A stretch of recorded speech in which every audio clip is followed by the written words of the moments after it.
মহাত্মা গান্ধীর নাম শুনছেন? ভারতের অবিসংবাদিত নেতা, ব্রিটিশ খেদাও আন্দোলনের পুরোধা, যিনি বারেট ল করেছেন লন্ডন থেকে, পেশায় একজন ব্যারিস্টার। তিনি ভাবলেন সবসময় মুসলমানদের একজন নবীর কথা শুনি, আমার হিন্দুস্থানে সবাই বলে মোহাম্মদ মোহাম্মদ, কে মোহাম্মদ, দেখি তো তার একটা জীবনী গ্রন্থ বলি। তো 2 খণ্ডের একটা জীবনী গ্রন্থের প্রথম খণ্ড উনি পেলেন।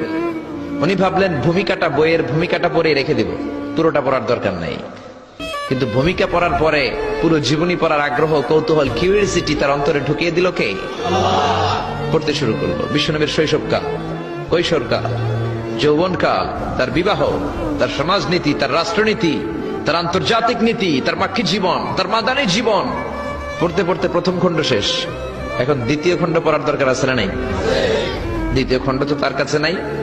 তিনি একবার ইন্ডিয়ার পুরাতন লাইব্রেরিগুলোকে তন্ন তন্ন করে খুঁজে দ্বিতীয় খণ্ড জোগাড় করলেন, সেটাও পড়লেন। পরে তিনি অবাক। তিনি কমেন্ট করলেন, I have scanned a lot of biographies in my life, but the biography of last messenger Muhammad was an unique, unparalleled and fantastic biography I've ever read. চিল্লায় বলেন আল্লাহু আকবার। আমি ভারতের নেতা মহাত্মা গান্ধী অনেকের জীবনী পড়লাম, কিন্তু মুসলমানদের নবী মুহাম্মাদের জীবনীর মতো কোনো জীবনী পাই নাই।